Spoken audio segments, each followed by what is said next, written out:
Hi everyone. I'm Alex Morrison, Trade Justice Communications Coordinator at AFTINET, and I want to welcome everyone to this webinar about ISDS, fossil fuel companies' secret weapon against climate action and the Clive Palmer case outcome. I want to acknowledge the traditional custodians of the land that I'm on, the Gadigal people of the Eora Nation, and pay my respects to elders past and present and to any Indigenous people here today.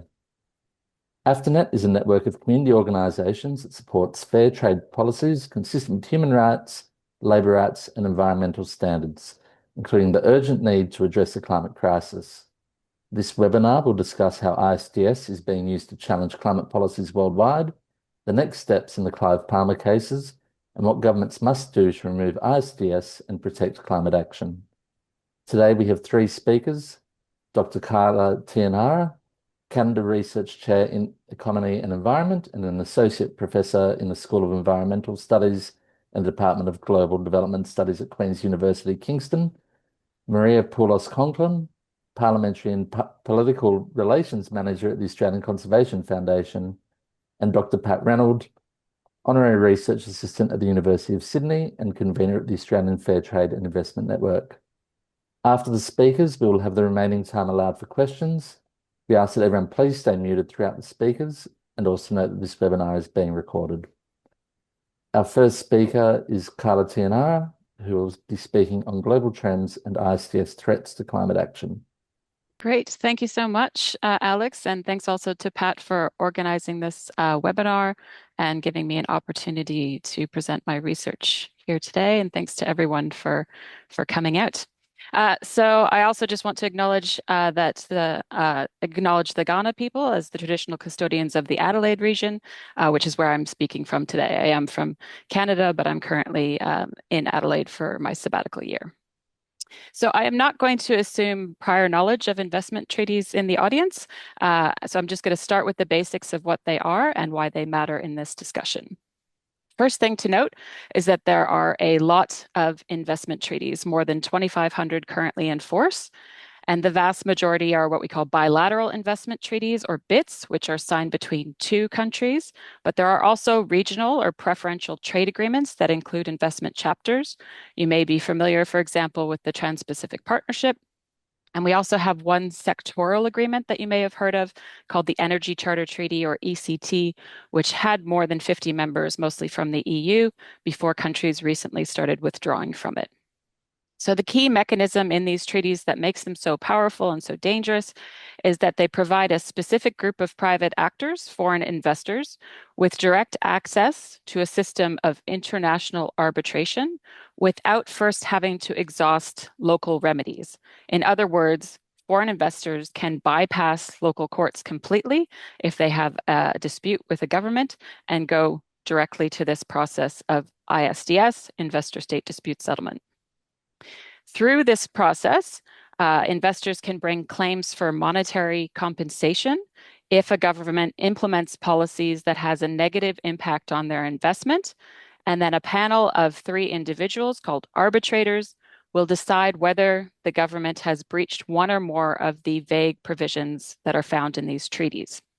And if they decide that there has been a breach of a treaty, they can award monetary damages to the investor. So there are a lot of problems that have been identified with this whole process. They're sometimes referred to as courts, but they don't operate the same way as courts. First of all, there's serious conflicts of interest that can arise because individuals can act as an arbitrator in one case and then act as a lawyer on behalf of an investor in another case.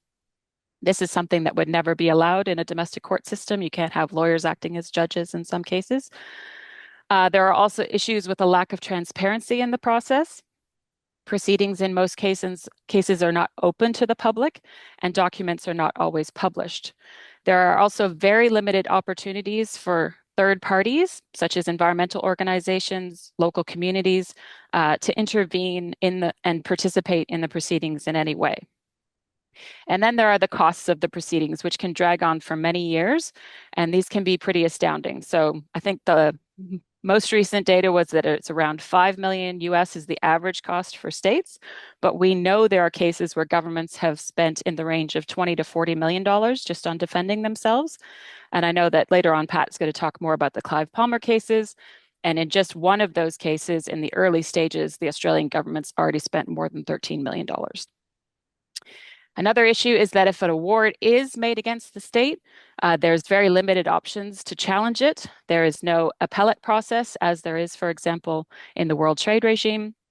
And as a result of this, there can be a lot of inconsistency in how these ad hoc tribunals interpret these very vague treaties.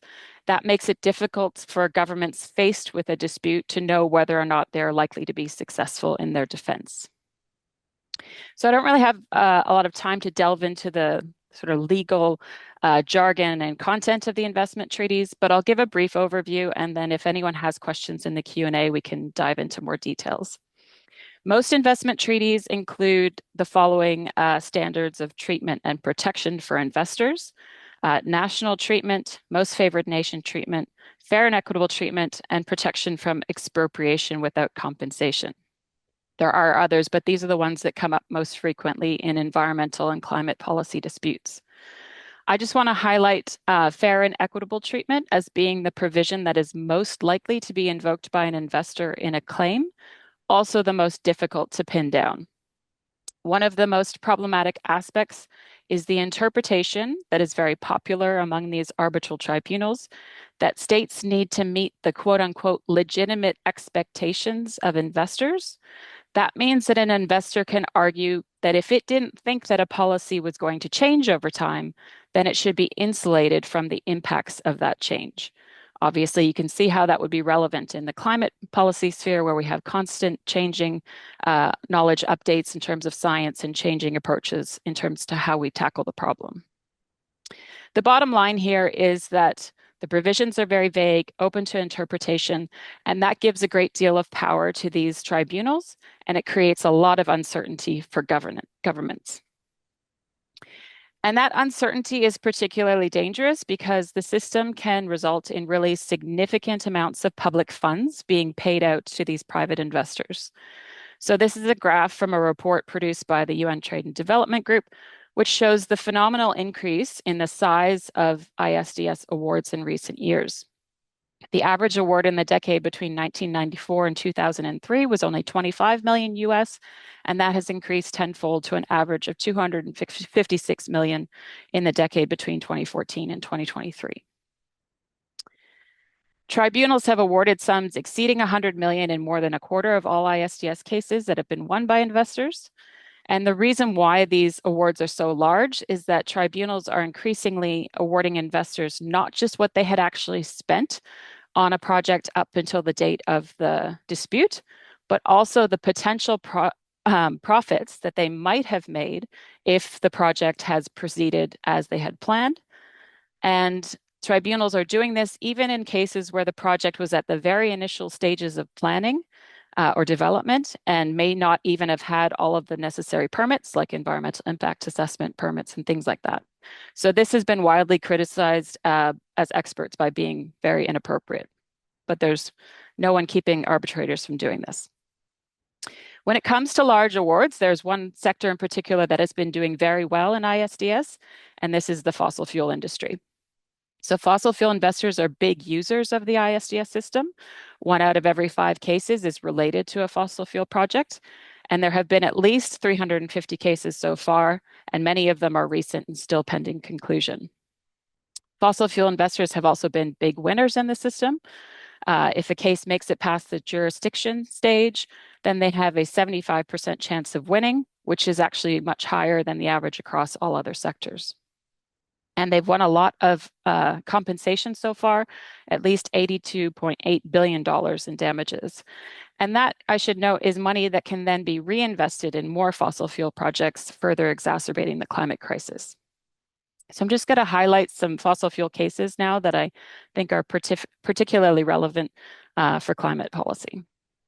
So if we start with coal, there have been at least 4 cases brought by companies wanting large compensation payouts for the phase out of coal power, 2 in the Netherlands, 1 in Germany, and 1 in Canada.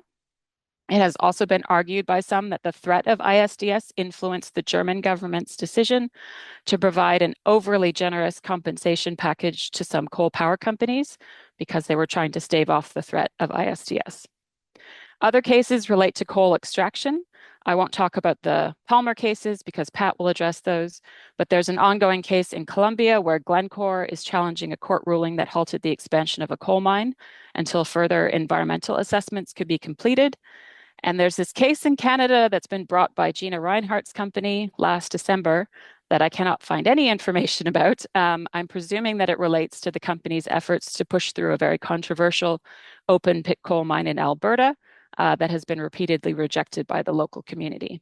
But as of now, there's very little transparency about that case. Moving on to oil and gas, we have the Rockhopper case. Here, the Italian government banned offshore oil developments along the coastline to protect the local environment from oil spills, and a British company with an exploration license launched a case under the Energy Charter Treaty and won 190 million euros plus interest in total costs amounting to over 250 million euros. That award was nearly 7 times what the company had actually invested in the project, and they announced very quickly afterwards that they would invest the windfall that they made into oil exploration in the Falkland Islands. So you essentially have a system that's effectively forcing Italy to subsidize fossil fuel exploration in another country. There's also a case against Slovenia over the requirement to complete an environmental impact assessment for a gas fracking project, and a recently launched case by ExxonMobil challenging the closure of a gas field in the Netherlands where operations had caused earthquakes and severe damage in the local community.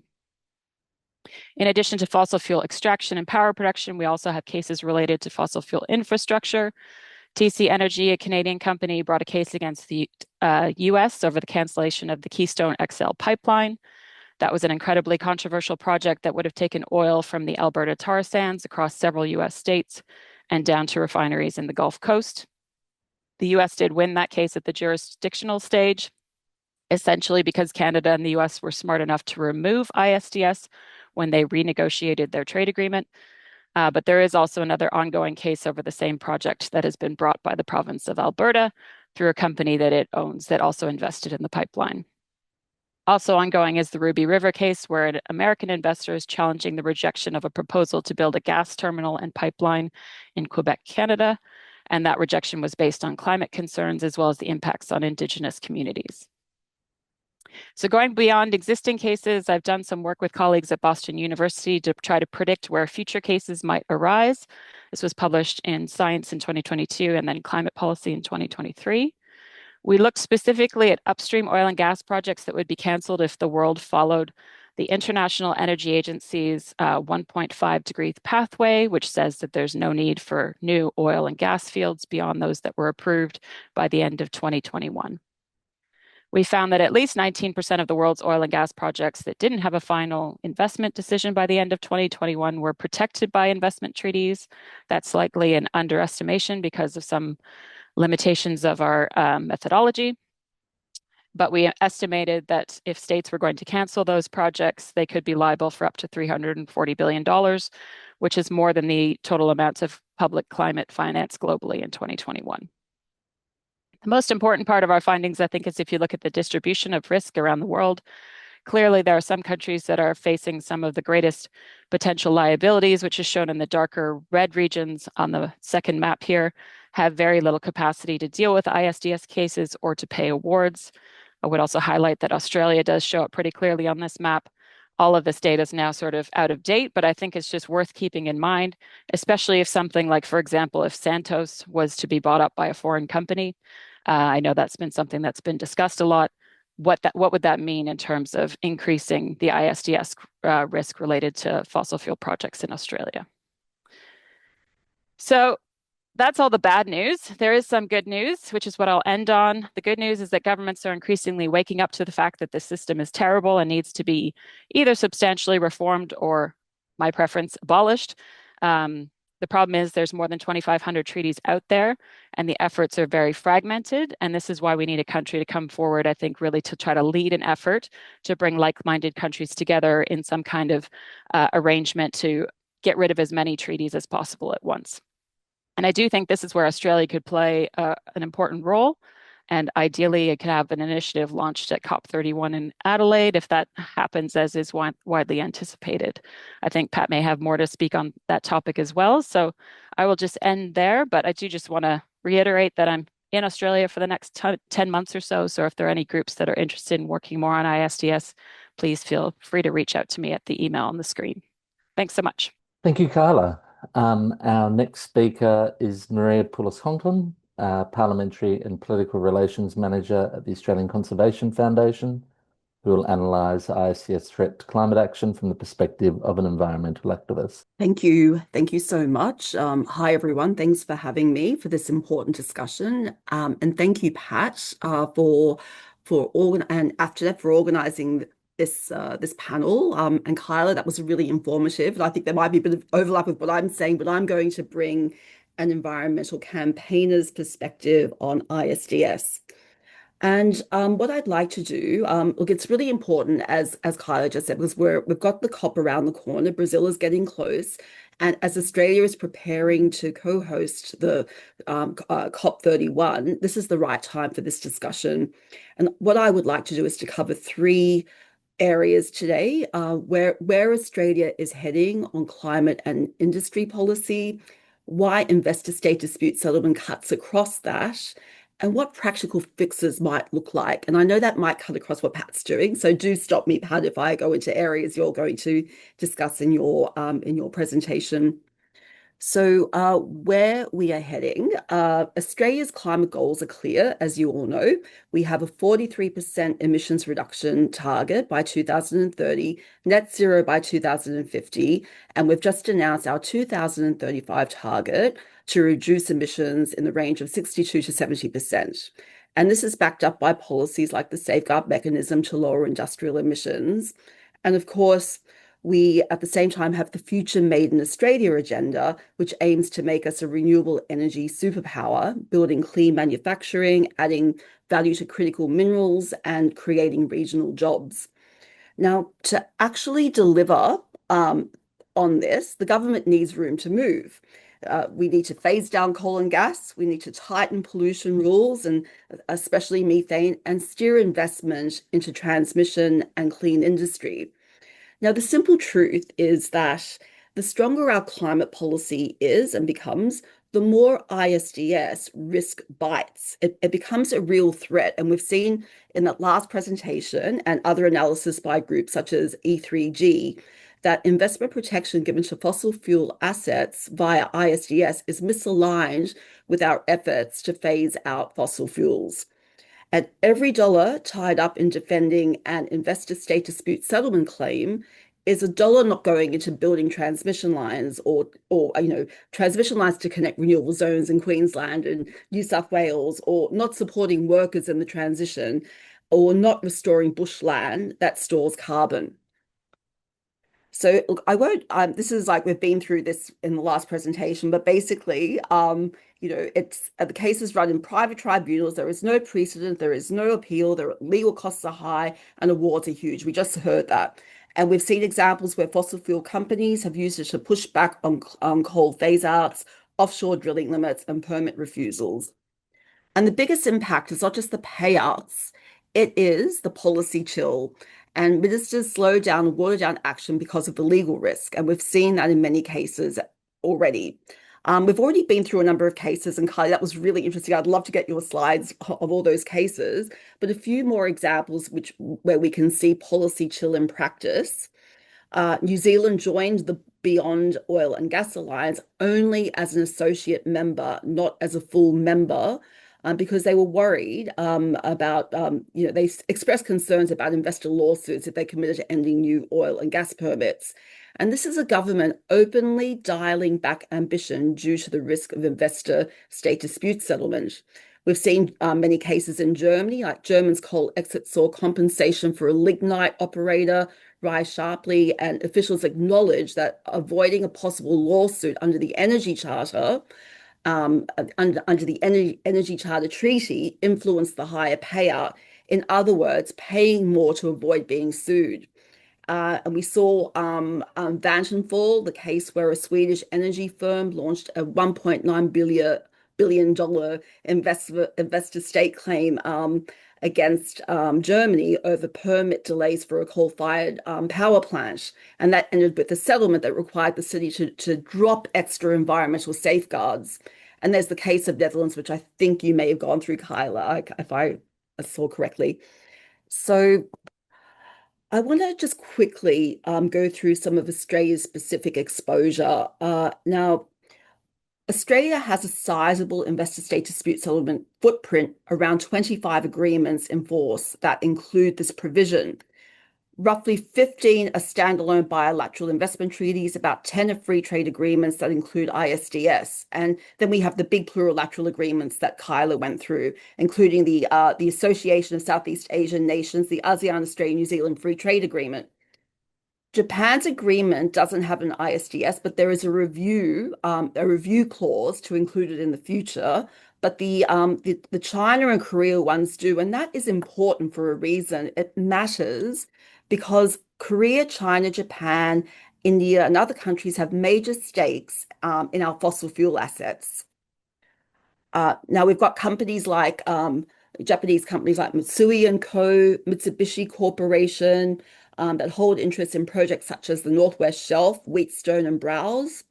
We have Korean Gas Corporation that holds a significant stake in Gladstone liquefied natural gas in Queensland. And we have the China National Offshore Oil Corporation that holds interest in Queensland, Curtis liquefied natural gas in the Northwest Shelf, and many other examples and many investments in the pipeline. And we heard about Santos and possibly being bought out by a foreign company, and that's another risk in the future. Now, picture this likely scenario. Now, Australia declines a future coal or gas project, or tightens methane standards, or tightens the screws on the safeguard mechanism. A Korean or Chinese registered investor could bring an ISDS claim under those treaties for alleged losses, even when the decision is about meeting our climate obligations. And yes, even the threat of a claim can slow things down, as we have seen in other jurisdictions. Let's look at another example that is highly possible. Say we set a methane rule that cuts leaks by 75%. Great for climate, good for households, but under the Korea-Australia Free Trade Agreement or the China-Australia Free Trade Agreement, a foreign gas investor could still allege indirect expropriation. They might not win, but just the threat alone can stall the rule or the policy for months or years. So we've talked about the Future Made in Australia agenda, which is a really important industrial policy for Australia. Now, where does this become a threat? Well, it effectively creates two classes of investors. Australian firms play by Australian law, but some foreign fuel investors can sue Australia for enforcing that law. And that tilts the field towards yesterday's industries, and it spooks clean economy investors who want stable, durable rules. Clean economy investors are not asking for special courts. They want clear rules that will not vanish. So removing ISDS is pro-certainty. It says the rules are set in Parliament, they're set by our politicians, they are not set in private arbitration. And I just wanted to also very quickly focus on a recent international law development.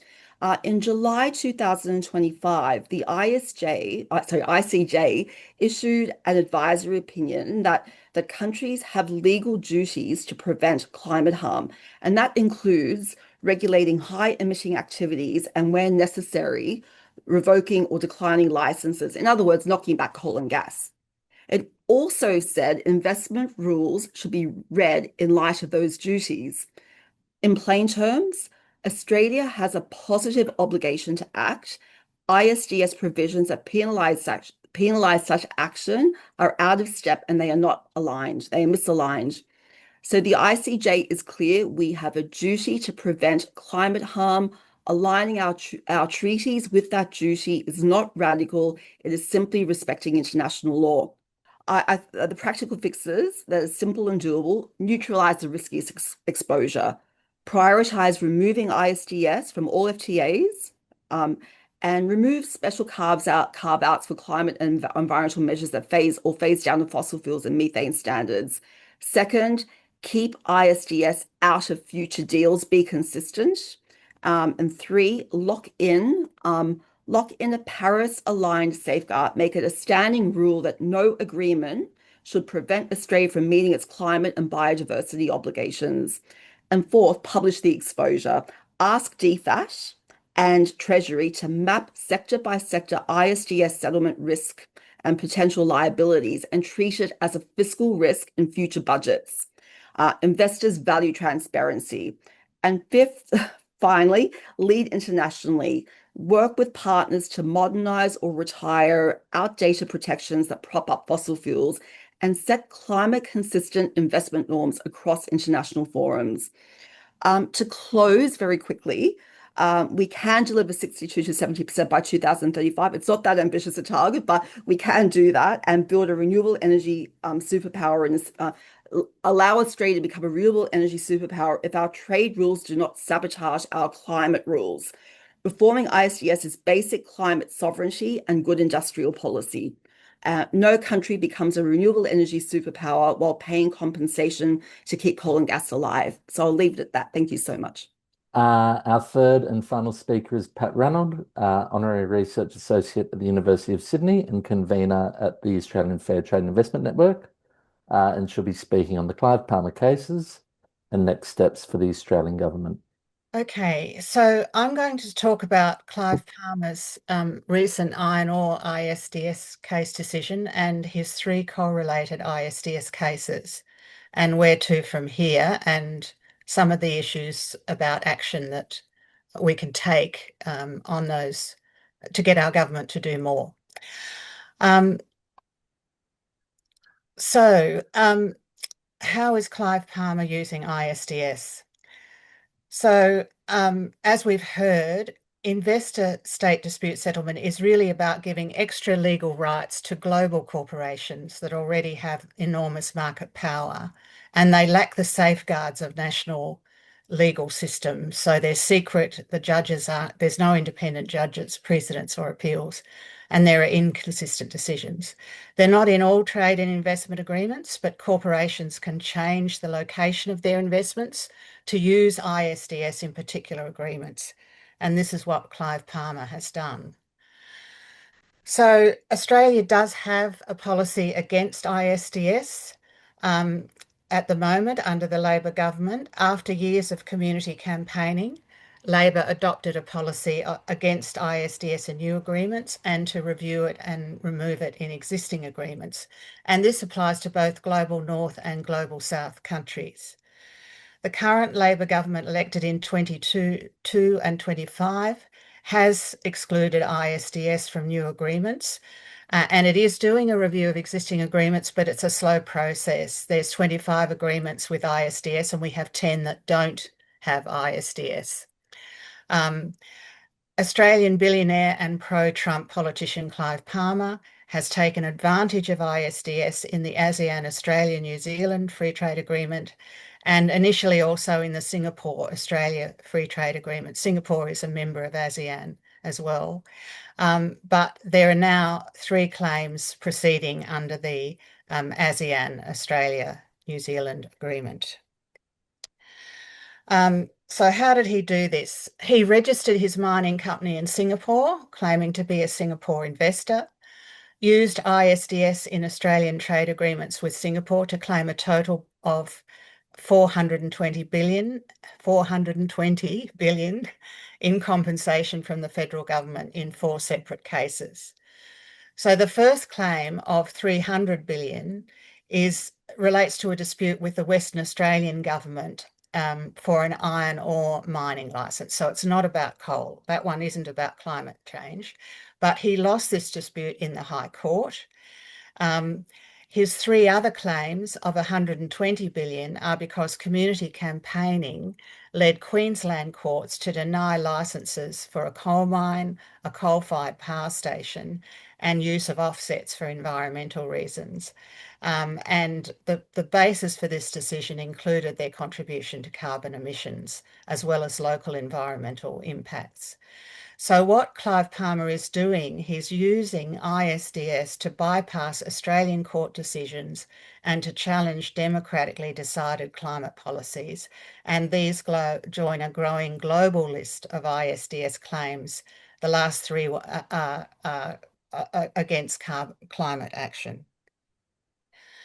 So that brings us to the case, which was the decision was recently in the media. It was announced, the first case, the really big one for 300 billion, there was a decision announced on September 27 last month in 2025. Now, the tribunal first considered whether Palmer was a Singaporean investor. That's what the decision was about. And those hearings were held in September 2024. And the tribunal decision was announced a year later, this year in September, but the full decision hasn't yet been published.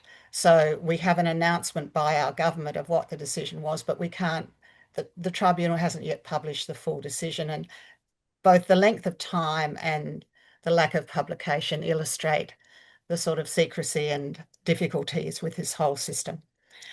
So the decision actually found that Palmer was not a Singaporean investor and ordered him to pay $13.6 million in government legal costs.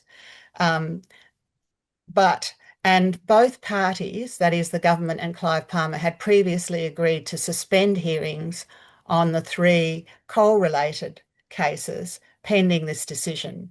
But this decision isn't a formal precedent. The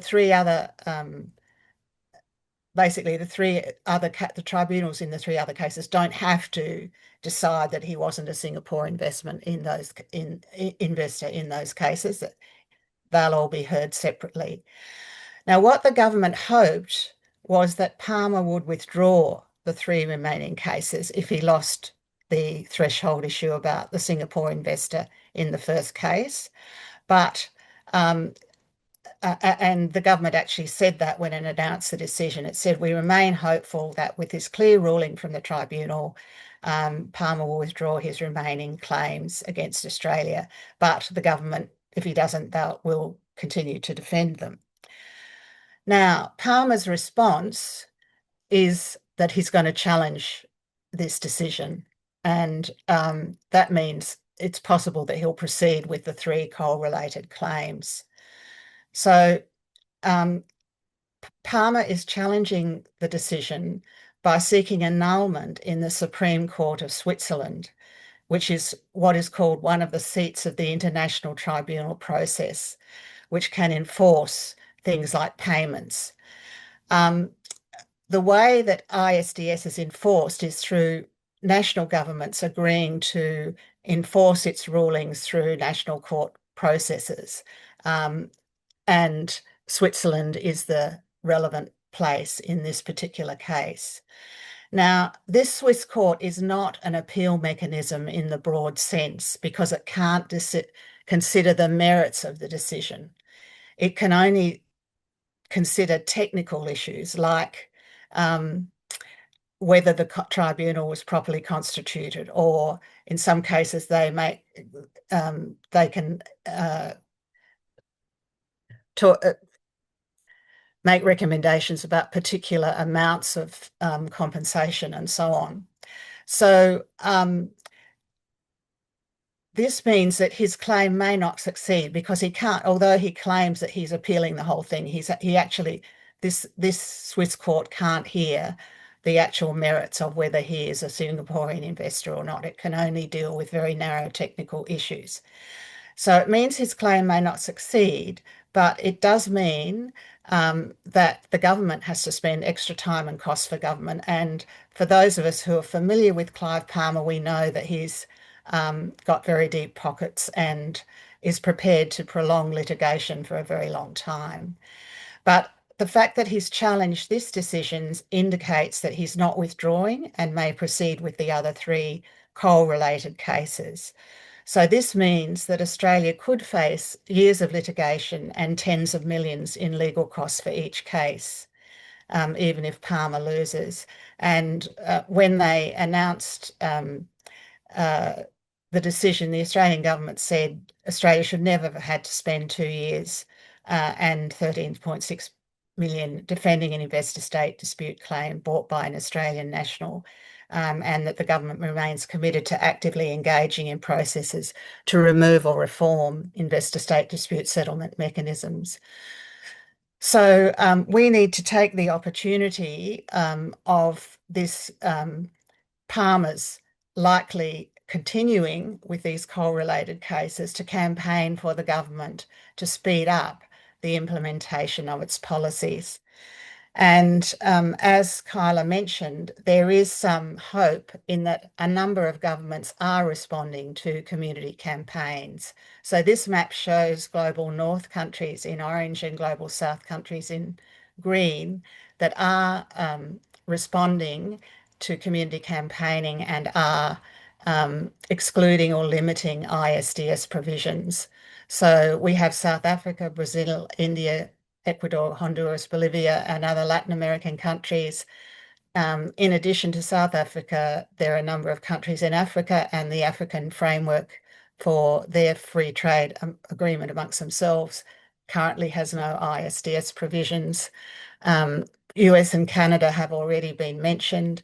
The European Union and the UK have withdrawn from the Energy Charter Treaty, and a 2023 United Nations report concluded that ISDS was a major obstacle to climate change, and even the OECD, which is the Rich Countries Club, has produced a discussion paper saying that ISDS is not compatible with the transition, and there should be cooperative efforts by governments to limit or remove ISDS.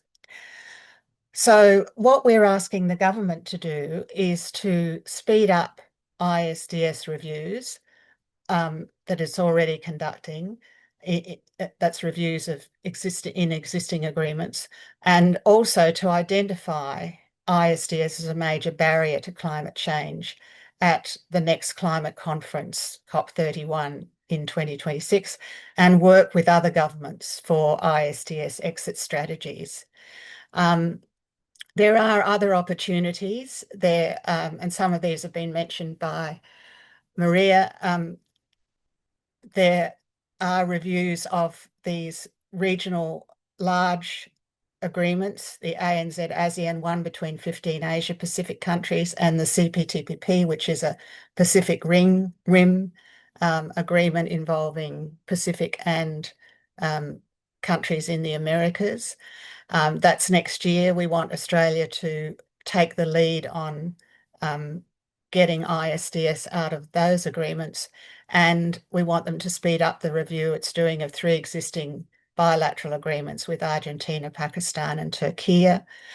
And we note that Brazil, which is the host of this year's UN Climate COP30 in November, has no ISDS in any of its agreements, and that's an opportunity which is being taken up by environmental organisations who will be attending that meeting. They're going to be holding events to start exposing ISDS in the climate context. And of course, Australia's possible co-hosting of that conference with the Pacific Islands in November next year is another opportunity. So we really want to pressure our government to raise the ISDS threat and seek cooperation with other governments for coordinated withdrawals from ISDS. And we're linking with international trade justice and environment movements around those two, well, both national and international trade justice and environment movements around those 2 conferences to see if we can make progress on that cooperation, as well as pushing our government to do as much as it can at the national level. And I think Peter's going to put our campaign materials, which include a petition and a video and other materials in the chat. So thanks very much. I'll leave it there. Thank you, Pat.